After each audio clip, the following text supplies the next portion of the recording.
Hello everyone. ജർമ്മനിലെ നൗൺസിന് articles ഉള്ള കാര്യം നിങ്ങൾക്ക് അറിയാലോ. മസ്കുലിൻ ദെയർ, ഫെമിനിൻ ദി ആൻഡ് നോയിറ്റ് ദസ്. ഈ നൗൺസിൻ്റെ ആർട്ടിക്കിൾ കണ്ടുപിടിക്കാനായിട്ട് കുറച്ച് ഈസി ടിപ്സ് ആയിട്ടാണ് ഞാൻ ഇന്ന് വന്നിരിക്കുന്നത്.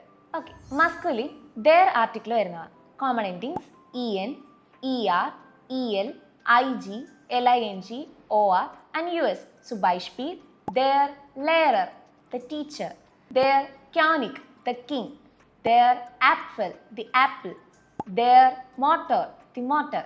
Feminine nouns അഥവാ the articles വരുന്നവ common endings e, height, kite, shaft, ion and ik. Zum Beispiel die Freiheit അഥവാ freedom, the Freundschaft, friendship, the Zeitung, newspaper, the Musik അഥവാ music.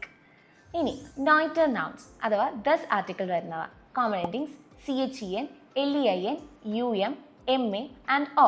Zum Beispiel das Mädchen, the girl, das Instrument, the instrument, das Auto, the car, das Museum, the museum. Okay, of course German exception കേസുകളുണ്ട്, പക്ഷേ ഈ endings ഒക്കെ നിങ്ങളെ articles detect ചെയ്യാൻ help ചെയ്യുമെന്ന് വിചാരിക്കുന്നു. Viel Erfolg, tschüss. German B2 ഇനി ഉറപ്പായും ജയിക്കും. നീതൂസ് ജർമ്മൻ ക്യാമ്പസിലൂടെ.